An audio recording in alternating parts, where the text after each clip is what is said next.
Hong Kong's economy remained very weak in this year's second quarter as the COVID-19 pandemic continued to deal a heavy blow to global and local economic activities. Real gross domestic product fell notably 9% from a year earlier.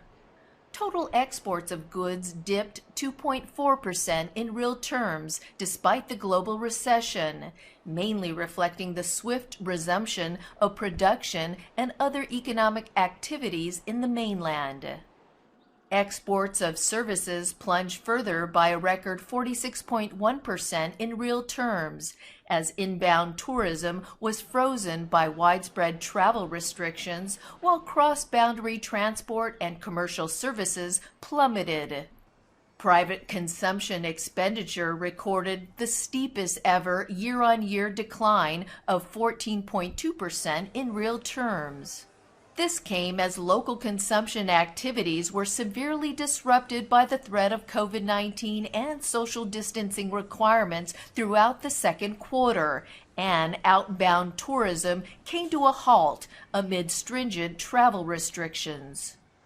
Overall investment expenditure continued to tumble by 21.4% in real terms amid a negative business environment and subdued private construction activities.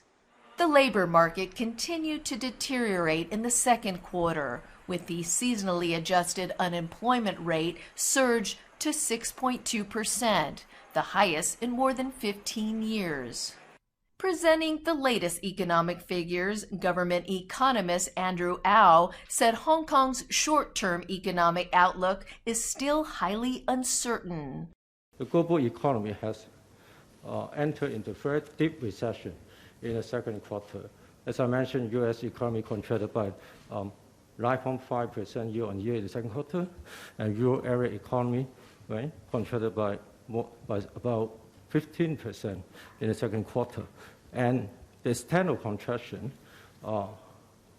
were somewhat larger than earlier expected, as reflected in the IMF's forecast. Second thing is inbound tourism is very likely to remain frozen throughout the year, and that will put a drag on our economic performance. The third factor we're taking into account is the third wave of local infections, right? That currently has severely affected local consumption activity and also economic sentiments. So this will also affect the performance in the third quarter. So taking all these three important factors into account, we have revised downward our GDP growth account for this year. Mr. Au said the real GDP growth forecast for 2020 as a whole is revised downwards to -6% to -8% in the current round of review, from -4% to -7% as announced in late April.